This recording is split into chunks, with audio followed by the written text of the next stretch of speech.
या देवी सर्वभूतेषु मां ब्रह्मचारिणी रूपेण संस्थिता नमस्तस्यै नमस्तस्यै नमस्तस्यै नमो नमः। ओम दुंग दुर्गाय नमः।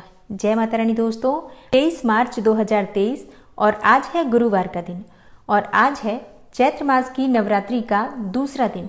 और नवरात्रि के दूसरे दिन यानी कि द्वितीया तिथि पर माँ दुर्गा के दूसरे स्वरूप माँ ब्रह्मचारिणी की पूजा आराधना की जाती है। आज की वीडियो में आप जानेंगे कि माँ ब्रह्मचारिणी की पूजा आराधना किस प्रकार से करनी चाहिए, महत्व क्या है माँ ब्रह्मचारिणी की पूजा का, माँ ब्रह्मचारिणी की पूजा से किस फल की प्राप्ति होती है, किस वरदान की प्राप्ति होती है, नवरात्रि के दूसरे दिन माँ ब्रह्मचारिणी को कौन सा भोग अर्पित करना चाहिए, किस रंग के पुष्प अर्पित करने चाहिए और किस रंग के वस्त्र धारण करके माँ की आराधना करनी चाहिए, माँ का स्वरूप क्या है जिसका हमें पूजा के समय ध्यान करना है और मंत्र क्या है जिसका आज हमें जप करना है। और नवरात्रि के दूसरे दिन माँ भगवती दुर्गा के दूसरे स्वरूप माँ ब्रह्मचारिणी की पूजा किस प्रकार से करनी चाहिए, कौन से विशेष उपाय करने चाहिए जिससे माँ ब्रह्मचारिणी प्रसन्न हो और हमें मन चाहे वर की प्राप्ति हो।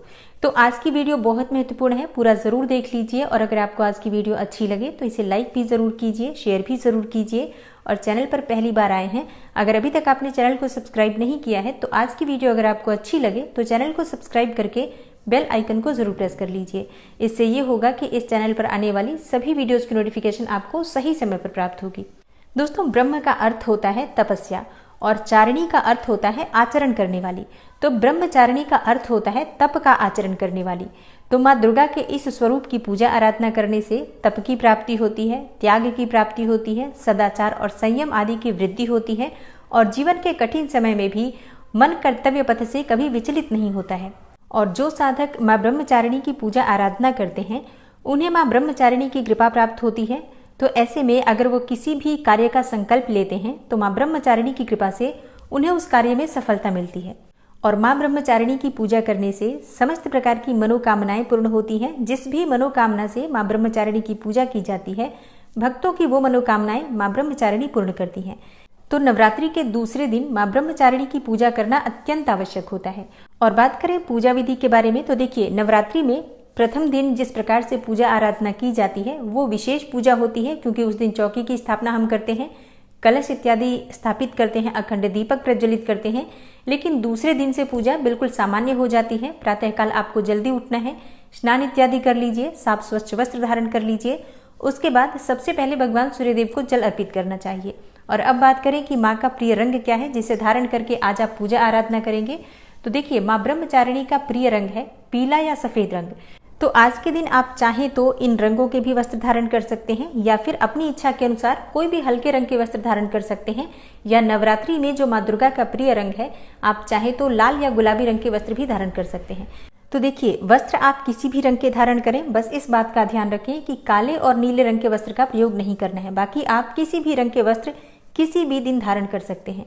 तो स्नान इत्यादि करके साफ स्वच्छ वस्त्र धारण करके भगवान सूर्यदेव को जल अर्पित कर लीजिए और उसके बाद अपने घर के मंदिर में आ जाइए। मतलब जहाँ पर आपने चौकी लगाई है वहाँ पर आप आसन डालकर बैठेंगे।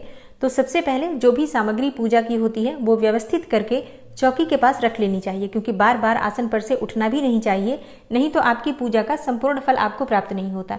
इसलिए पहले सामग्री एकत्रित कर लीजिए, उसके बाद पूजा प्रारंभ करेंगे। तो आसन पर बैठकर सबसे पहले जल के छींटे दीजिए अपने ऊपर, अपने आसपास जहां पर भी चौकी आपने स्थापित की है चारों तरफ जल के छींटे देकर शुद्धिकरण किया जाता है।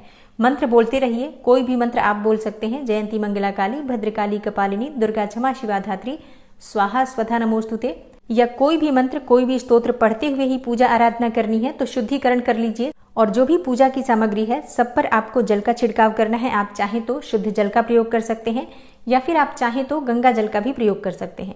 शुद्धिकरण करने के बाद आप पूजा प्रारंभ करते हैं। तो सबसे पहले किसी भी पूजा में दीपक प्रज्वलित किया जाता है तो अपने समक्ष शुद्ध घी का या तिल का एक दीप प्रज्वलित कर लीजिए। अब जैसे कि बहुत से भक्तों के प्रश्न आते हैं कि अखंड दीपक हमने प्रज्वलित किया है तब भी क्या दीपक प्रज्वलित करना आवश्यक है। देखिए किसी भी पूजा को प्रारंभ करने से पहले कर्म साक्षी दीपक प्रज्वलित करना अत्यंत आवश्यक होता है, क्योंकि अग्नि को साक्षी मानकर ही हम अपनी पूजा आराधना करते हैं। इसलिए अखंड दीपक जल रहा है तब भी आपको एक दीपक अवश्य प्रज्वलित कर लेना चाहिए और उसके बाद आपकी पूजा प्रारंभ होती है। तो सबसे पहले थोड़ा सा जल लेकर आसन के नीचे डाल दीजिए और अपनी 2 उंगलियों से उस जल को लेकर अपने मस्तक पर 2 बार तिलक कर लीजिए। अब आपकी पूजा प्रारंभ हो जाती है। इसके बाद आप आसन पर से तब तक नहीं उठ सकते हैं जब तक कि आपकी पूजा पूर्ण नहीं हो जाती है। अब विधि विधान से पूजा आराधना आपको करनी है, तो जो भी सामग्री आपके पास उपलब्ध है, सबसे पहले गणपति की पूजा कर लीजिए। पंचोपचार विधि से धूप दीप अक्षत पुष्प इत्यादि अर्पित कर लीजिए। उसके बाद कलश पर आपको इसी प्रकार से पंचोपचार विधि से पूजा करना है।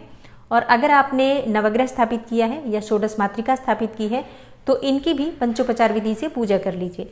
उसके बाद माँ दुर्गा की पूजा आराधना आपको करनी है। तो देखिए, आज नवरात्रि का दूसरा दिन है, तो माँ ब्रह्मचारिणी का दिन है, तो इसलिए माँ दुर्गा की पूजा करते समय आपको माँ ब्रह्मचारिणी का ध्यान करना है। तो अपने हाथ में थोड़ा सा अक्षत और पुष्प लेकर माँ ब्रह्मचारिणी का ध्यान कीजिए। माँ ब्रह्मचारिणी का स्वरूप क्या है जिसका आपको ध्यान करना है? देखिए, ब्रह्मचारिणी माँ इस लोक के समस्त चर और अचर जगत की विद्याओं की ज्ञाता है। इनका स्वरूप श्वेत वस्त्र में लिपटी हुई कन्या के रूप में है, जिनके एक हाथ में अष्टदल की माला है और दूसरे हाथ में कमंडल है। यह अक्षय माला और कमंडल धारिणी ब्रह्मचारिणी नामक दुर्गा शास्त्रों के ज्ञान और निगमागम तंत्र मंत्र आदि से संयुक्त है। अपने भक्तों को यह अपनी सर्वज्ञ संपन्न विद्या देकर विजयी बनाती हैं। ब्रह्मचारिणी माँ का स्वरूप बहुत ही ज्यादा और भव्य है। अन्य देवियों की तुलना में यह अति सौम्य, क्रोध रहित और तुरंत वरदान देने वाली है। माँ ब्रह्मचारिणी बहुत शीघ्र अपने भक्तों पर प्रसन्न हो जाती हैं। माँ ब्रह्मचारिणी के सौम्य स्वरूप का आपको ध्यान करते हुए जो अक्षत और पुष्प आपने अपने हाथ में ले रखा है वो माँ दुर्गा के चरणों में आप अर्पित कर दीजिए। और माँ ब्रह्मचारिणी का ध्यान करते समय आपको किस मंत्र का जप करना है? देखिए, या देवी सर्वभूतेषु माँ ब्रह्मचारिणी रूपेण संस्थिता नमस्तस्यै नमस्तस्यै नमस्तस्यै नमो नमः। और दूसरा मंत्र है दधानाम कर पद्माभ्याम अक्षमाला कमंडलू देवी प्रसीदतु मयि ब्रह्मचारिण्यनुत्तमा। ये मंत्र है, आप चाहें तो इस मंत्र का भी जप कर सकते हैं। और माँ ब्रह्मचारिणी का बीज मंत्र है ह्रीम श्रीम अंबिकायै नमः। तो इनमें से किसी भी मंत्र के द्वारा माँ का ध्यान कर सकते हैं। और कम से कम आज के दिन आपको माँ के इस बीज मंत्र का 11 बार या 21 बार जप करना चाहिए। आप चाहें तो 108 बार भी कर सकते हैं, लेकिन कम से कम 11 बार जरूर इस मंत्र को जपिए। उसके बाद आप किसी भी दूसरे मंत्र का जाप कर सकते हैं, कोई भी पाठ कर सकते हैं। और माँ का ध्यान और आवाहन करने के बाद उनकी विधि विधान से पूजा कर लीजिए, जैसे कि धूप दीप अक्षत पुष्प इत्यादि ये सभी चीजें माँ को अर्पित कीजिए, भोग अर्पित कीजिए। और माँ ब्रह्मचारिणी का प्रिय पुष्प है कमल का पुष्प और इसके अलावा गुड़हल का पुष्प। अगर ये पुष्प उपलब्ध ना हो तो कोई भी लाल रंग के पुष्प आप माँ को अर्पित कर सकते हैं, जैसे कि गुलाब के पुष्प या फिर गेंदे के पुष्प भी अर्पित कर सकते हैं। मतलब उपलब्धता के अनुसार आप पुष्प अर्पित कर सकते हैं। और नवरात्रि के दूसरे दिन माँ ब्रह्मचारिणी को शक्कर का भोग अर्पित किया जाता है। और शक्कर का भोग माँ को अर्पित करने से आरोग्य की प्राप्ति होती है, रोगों से मुक्ति मिलती है, परिवार में सुख और शांति की प्राप्ति होती है। किसी भी प्रकार की आपकी मनोकामना हो या कोई भी परेशानी आपके जीवन में हो, अगर आप आज के दिन माँ को शक्कर का भोग अर्पित करते हैं तो उस परेशानी से आपको मुक्ति मिल जाती है। तो विधि विधान से माँ की पूजा आराधना कर लीजिए, मंत्र जप कर लीजिए। और जब आपकी पूजा पूर्ण हो जाती है तो कपूर और लौंग से माँ दुर्गा की आरती करनी चाहिए, या फिर आप चाहें तो शुद्ध घी के दीपक से भी माँ की आरती कर सकते हैं। और इसके बाद क्षमा प्रार्थना कर लीजिए। व्रत में पूजा पाठ में कोई भी जाने अनजाने गलतियां हो जाती हैं तो पूजा पूर्ण करने के बाद क्षमा प्रार्थना जरूर करना चाहिए। और इसके बाद आपकी पूजा पूर्ण हो जाती है। अब आप अपने आसन के नीचे फिर से थोड़ा सा जल डालिए, अपनी 2 उंगलियों से उस जल को उठाइए और मस्तक पर लगा लीजिए। इसके बाद ही आप आसन पर से उठ सकते हैं, क्योंकि अगर ऐसा आप नहीं करते हैं तो आपके किए गए पूजा का संपूर्ण फल नष्ट हो जाता है। इसलिए जब पूजा पूर्ण होती है तो ये कार्य जरूर करना चाहिए। और हाँ, अगर आप दुर्गा सप्तशती का पाठ कर रहे हैं तो नवरात्रि के दूसरे दिन दूसरे और तीसरे अध्याय का पाठ किया जाएगा। और अगर आप पाठ नहीं कर पाते हैं तो इस चैनल पर भी प्रतिदिन आपको दुर्गा सप्तशती के पाठ की वीडियो मिल रही है। तो पहले दिन पहले अध्याय की वीडियो आ चुकी है, अगर आपने नहीं देखा है तो जरूर देख लीजिए। और नवरात्रि के दूसरे दिन दुर्गा सप्तशती के दूसरे और तीसरे अध्याय की वीडियो आएगी, तो आप लोग जरूर सुना करिए। देखिए, सुबह ही वीडियो आ जाती है, फिर आप चाहें तो दिन में कभी भी जब भी आपके पास समय होता है जरूर सुन लीजिए। इस पाठ को सुनने मात्र से ही माँ दुर्गा की विशेष कृपा के पात्र हम बन जाते हैं। और कई लोगों के प्रश्न आए हैं कि सुबह की पूजा तो जिस प्रकार से आप बताते हैं हम कर लेते हैं, शाम को किस प्रकार से पूजा करनी चाहिए? तो देखिए, शाम की पूजा भी इसी प्रकार से की जाती है। शाम के समय भी संध्या काल में माँ दुर्गा के सामने शुद्ध घी का दीपक प्रज्वलित करके और उनकी विधि विधान से पूजा कर लेनी चाहिए। जैसे कि जो भी सामग्री आपके पास उपलब्ध है, धूप दीप पुष्प अक्षत इत्यादि सभी चीजों से माँ की पूजा कीजिए, भोग लगा दीजिए उन्हें।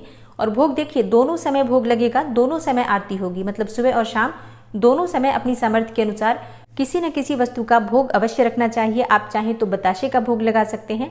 और हाँ, जैसे कि कई भक्तों के प्रश्न आए हैं कि जो हम भोग माँ को अर्पित करते हैं उसका क्या करना चाहिए। देखिए, माँ को जो भोग अर्पित किया है आपने, आपके लिए वो प्रसाद है।